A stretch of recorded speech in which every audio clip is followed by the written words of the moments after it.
আজকের গন্তব্য ছিল ব্যান্ডেল থেকে এনজেপি, কিন্তু এই পুরো জার্নিটাই হবে ব্রেক জার্নি হিসেবে, কারণ আমরা ডাইরেক্ট ব্যান্ডেল থেকে কোনো ট্রেন পাইনি এনজেপি যাওয়ার জন্য।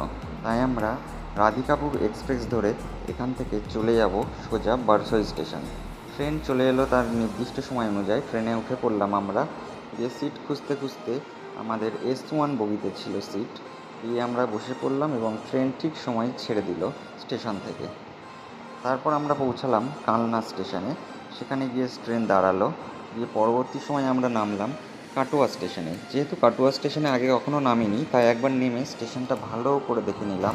তারপর ট্রেনে উঠে ঘুমিয়ে পড়লাম। পরের দিন আমরা নামলাম বারসই স্টেশনে।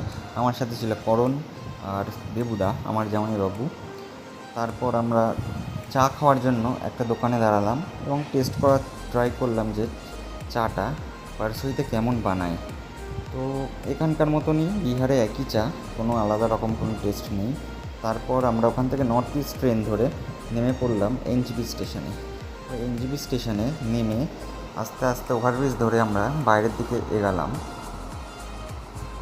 তারপর স্টেশন থেকে বাইরে বেরিয়ে দেখি অটো টোটো আমাদেরকে ঘিরে দাঁড়িয়েছে। আর এই যে দেখতে পাচ্ছেন পেছনে টয় ট্রেনটা, বাইকওয়ালা ভাইয়ার কাছে আমাদের দুটো বাইকের বুকিং ছিল, কিন্তু আমরা ওখানে গিয়ে দেখি বাইকের কন্ডিশন খুব খারাপ।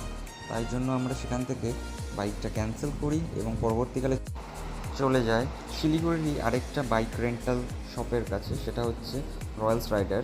তিনি দুটো পালসার NS আমাদেরকে দেন এবং 1100 টাকা পার ডে রেন্ট করেন, এবং সেই বাইক নিয়ে আমরা চলে আসি সোজা দার্জিলিংয়ের পথে।